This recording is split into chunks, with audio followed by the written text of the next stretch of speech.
Today, I'm going to go over 12 diet and workout myths that you still believe in. By continuing to follow these outdated myths and this old school advice, you're definitely slowing down your progress and just making the fat loss process harder on yourself. Let's jump right in with myth number 1. You have to have a low-carb diet to burn fat and lose weight. Even though low-carb diets definitely work as far as fat loss is concerned, there are plenty of other methods to get you to burn fat. The reason why low-carb diets are so popular is because usually people are very impressed by the quick results that they experience in the very beginning of low-carb dieting. I have to admit that you're probably not going to lose as much weight, not body fat, but as much weight in the beginning of any other diet plan. Carbohydrates are called carbohydrates because they cause your body to hold a lot of water. So when you cut carbs, you're going to drop a lot of water weight fast. This makes a lot of people feel good about the diet because they immediately notice pounds coming off the scale and their whole body will become less puffy because of less water retention. The problem with low-carb dieting is that a lot of people complain about a lack of energy and even feeling sick when they cut carbs too low. The cool thing is, like I said, it's a myth that you can only cut fat with low-carb dieting. Low-fat, low-carb, and even low-protein diets can all cut fat. Also, you could burn fat while including all 3 macronutrients, carbs, protein, and fat in one diet plan. You may not experience the rapid weight loss that you experience from all the water weight that you're going to lose while doing a really low-carb diet, but the fat loss should even out over time.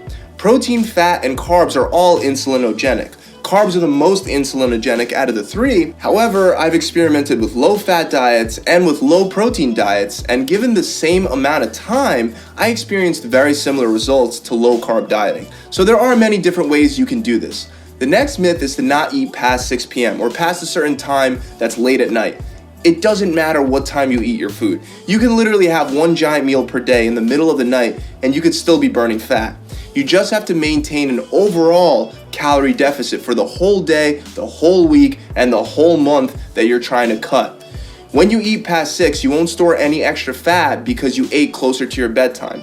This brings me right into my next nutritional myth, and that goes hand in hand with this one, and that's the idea that you have to eat small meals more frequently throughout the day to fuel your metabolism to burn more fat. Once again, this is not true.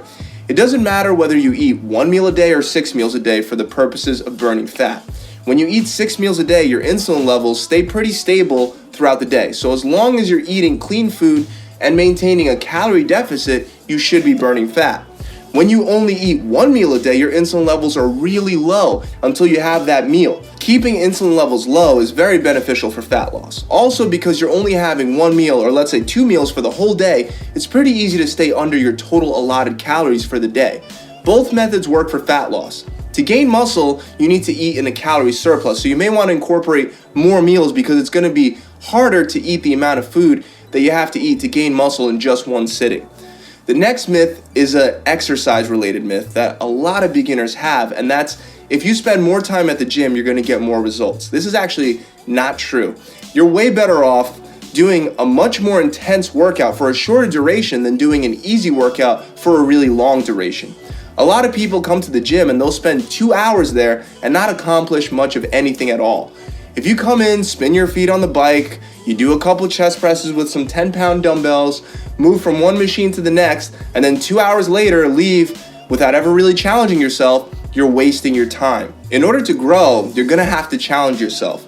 You should be struggling during your workouts, and when you struggle during your workout and push yourself outside of your comfort zone, the longest you should be working out is an hour. An hour, however, is not the length of time that all your workouts have to be.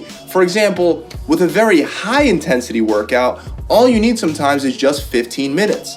Length of time spent at the gym does not equal more results. Focus more on how much total work you're putting in. Another exercise myth is this idea of the existence of the anabolic window.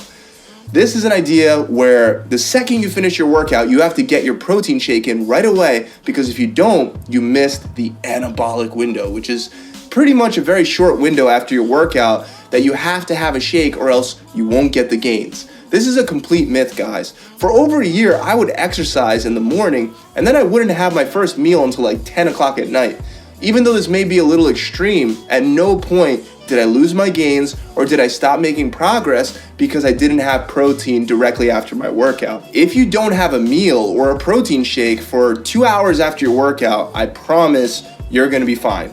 Another protein-related myth is that you can only absorb a certain amount of protein, right around 30 grams per meal. Again, this is completely untrue, just based on logic alone. When we were hunters and gatherers, we didn't have the option of meal prepping and breaking apart meals into 5 to 6 small meals a day to ensure that we absorbed all of our protein. When a hunt was successful, since there was no refrigeration, that food would be eaten right away, and then that could be followed by a fast for days without another hunt, without protein. So our bodies evolved to switch between fasting and consuming a lot of protein at once. If you have 70 grams of protein in one meal, your body should absorb it the same way as if you divided that 70 grams over 3 meals. Next, we have the myth that most of you probably already know is a myth, but I just want to make sure. And that myth is that fat makes you fat. This was super popular in the 70s, the 80s, and way up to the 90s. During this time frame, all the high-fat foods were replaced by high-carb, especially high-sugar options at the grocery store. So, for example, instead of having a high-fat yogurt, you would have fat-free yogurt loaded with sugar. This wound up causing more weight gain than when we had the full fat products available.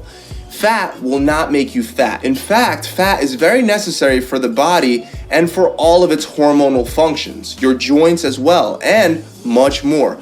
No one macronutrient is going to make you fat, not even the dreaded carbs. This is another myth. You don't have to cut out food groups to burn fat. When we look at fat loss, we have to look from the standpoint of totals, not just eliminating certain macronutrients or certain food groups, especially when you plan a long-term diet plan. It's one thing to cut some carbs for a short amount of time to get ready for beach season, let's say. However, you're probably going to want some form of carbohydrates at some point in your life again. So for long-term dieting, you always want to plan a flexible diet plan that allows you to have all your favorite foods with minimal restrictions. Next, we have the idea that it's inevitable that you're going to gain weight as you get older. This goes hand in hand with the theory that it's harder to burn fat when you're older. While this may be true for some people, it's only because of what they've done up to that point. For example, if you don't exercise at all until you're 65 and then you try to start exercising, you're going to be at a very big disadvantage. After the age of 25 on average, Americans will start losing muscle mass as part of the aging process. The amount of muscle mass you lose is almost entirely in your hands. If you keep up with a solid weight training program, your muscle mass and your metabolism should not change all that much. Also, if you already lost the muscle mass from not doing any kind of weight training, you can build that muscle back up. So my point is that if you stay active and continue doing weight training throughout your 20s, your 30s, and so on, you shouldn't have that tough of a time staying lean as you age.